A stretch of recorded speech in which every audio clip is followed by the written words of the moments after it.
ಇವತ್ತು ಆ್ಯಪಲ್ ಖೀರ್ ಮಾಡ್ತಾಯಿದ್ದೀನಿ. ಅದಕ್ಕೆ ಬೇಕಾಗಿರೋ ಸಾಮಗ್ರಿಗಳೇನೆಂದರೆ ಆ್ಯಪಲ್ಲು, ಹಾಲು, ತುಪ್ಪ, ಬಾದಾಮಿ, ಗೋಡಂಬಿ, ದ್ರಾಕ್ಷಿ, ಖೋವಾ, ಸಕ್ಕರೆ ಮತ್ತು ಏಲಕ್ಕಿ. ನಾನು ಆಲ್ರೆಡಿ 10 ನಿಮಿಷ ಮುಂಚೆನೇ ಬಿಸಿ ಹಾಲಲ್ಲಿ ಕೇಸರಿ ದಳನ ನೆನೆಸಿಟ್ಕೊಂಡಿದ್ದೀನಿ. ಮೊದಲಿಗೆ ನಾನಿವಾಗ ಆ್ಯಪಲ್ ಸಿಪ್ಪೆನ ತೆಗಿತಾ ಇದ್ದೀನಿ.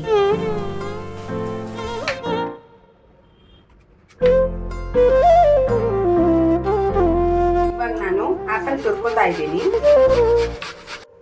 ನಾನಿವಾಗ ಆ್ಯಪಲ್ನ ತುರಿದು ಸಪ್ರೇಟಾಗಿ ಇಟ್ಕೊಂಡಿದ್ದೀನಿ. ಮೊದಲಿಗೆ ಬಾಣಲೆ ಇಟ್ಬಿಟ್ಟು 1-2 ಸ್ಪೂನ್ ತುಪ್ಪ ಹಾಕೋತಾ ಇದ್ದೀನಿ.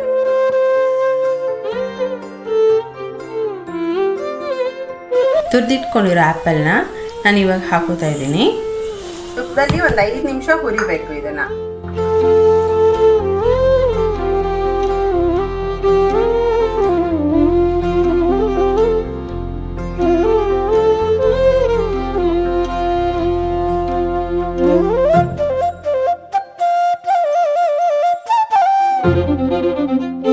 ಇದನ್ನ ಒಂದು 5 ನಿಮಿಷ ಹುರಿಯೋ ಅಷ್ಟೊತ್ತಿಗೆ ಇದರಲ್ಲಿರೋ ನೀರಿನ ಅಂಶ ಎಲ್ಲ ಹೋಗ್ಬಿಟ್ಟಿರತ್ತೆ.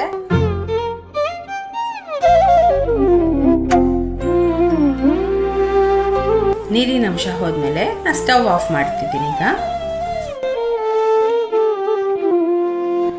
ಇವಾಗ ತುಪ್ಪದಲ್ಲಿ ಹುರಿದಿರೋ ಆ್ಯಪಲ್ನ ನಾನು ಸಪ್ರೇಟಾಗಿ ತೆಗೆದಿಟ್ಕೋತಾ ಇದ್ದೀನಿ ಒಂದು ಬಟ್ಲಲ್ಲಿ.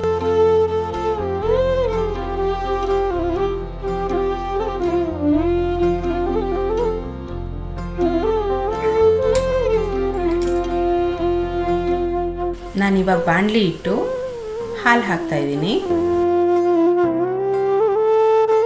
ನಾನು 1/2 ಲೀಟ್ರ್ ಹಾಲು ತಗೊಂಡಿದ್ದೀನಿ. ಇಲ್ಲಿ 1 ಸೇಬ್ಗೆ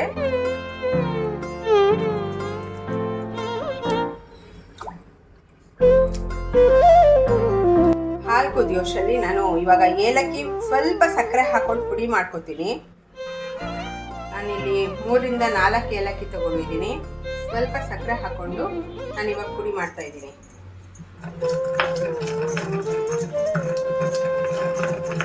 ಈಗ ಪುಡಿ ಮಾಡಿರೋ ಏಲಕ್ಕಿನ ಸಪ್ರೇಟಾಗಿ ಒಂದು ಬಟ್ಲಿಯಲ್ಲಿ ತೆಗೆದಿಟ್ಕೊಳ್ಳಿ.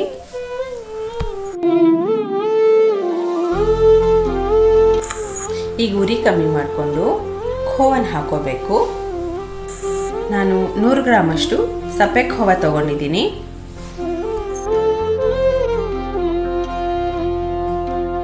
ಬಿಸಿ ಹಾಲಲ್ಲಿ ಖೋವಾ ಬೇಗ ಕರ್ಗೋಗತ್ತೆ, ಗಂಟು ಆಗಲ್ಲ ಇದು.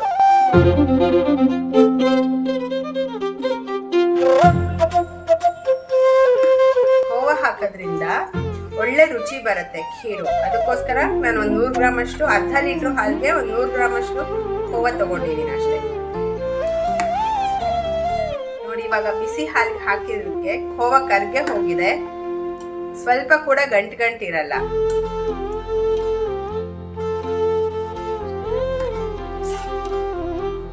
ಅರ್ಧ ಲೀಟ್ರ್ ಹಾಲಿಗೆ ನಾನು 1 ಕಪ್ ಸಕ್ಕರೆ ತಗೊಂಡಿದ್ದೀನಿ. ನೀವು ನಿಮ್ಮ ರುಚಿಗೆ ತಕ್ಕಷ್ಟು ಸಕ್ಕರೆ ಹಾಕೋಬೋದು. ನಿಧಾನಕ್ಕೆ ಹಾಕಿ ಕಲಿಸ್ತಾ ಇರಬೇಕು.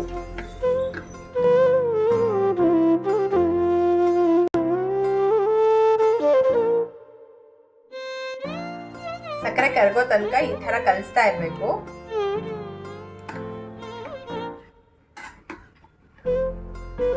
ನಾನಿವಾಗ ಆ್ಯಪಲ್ನ ತುಪ್ಪದಲ್ಲಿ ಹುರ್ಕೊಂಡಿದ್ದೀನಲ್ಲ, ಅದನ್ನ ಹಾಲಿಗೆ ಹಾಕ್ತಾ ಇದ್ದೀನಿ.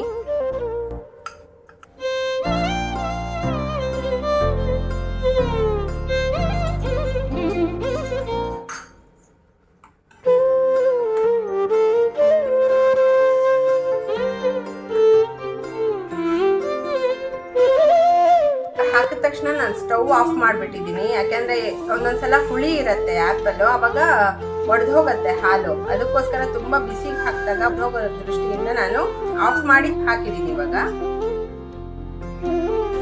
ಕೇಸರಿ ದಳನ ಬೆಚ್ಚಗಿರೋ ಹಾಲಲ್ಲಿ ನೆನೆಸಿಟ್ಟಿದ್ನಲ್ಲ, ಅದು ಇವಾಗ ಹಾಕ್ತಾ ಇದ್ದೀನಿ.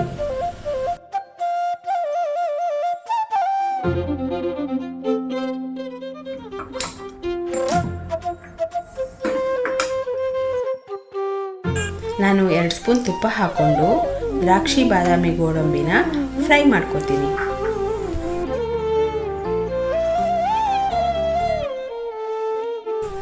ಬಿಸಿಯಾಗಿರೋ ತುಪ್ಪಕ್ಕೆ ಕಟ್ ಮಾಡ್ಕೊಂಡಿರೋ ಬಾದಾಮಿ ಹಾಗೂ ಗೋಡಂಬಿ ಮತ್ತು ಸ್ವಲ್ಪ ದ್ರಾಕ್ಷಿನ ಹುರ್ಕೊಂಡು ಖೀರ್ಗೆ ಹಾಕ್ತಿದ್ದೀನಿ.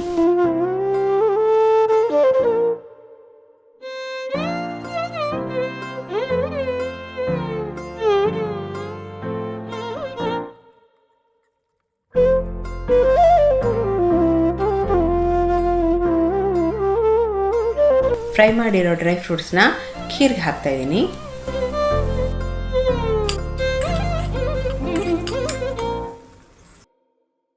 ಪುಡಿ ಮಾಡ್ಕೊಂಡಿರೋ ಏಲಕ್ಕಿನ ಫ್ಲೇವರ್ಗೋಸ್ಕರ ಮೇಲೆ ಹಾಕ್ತಾ ಇದ್ದೀನಿ.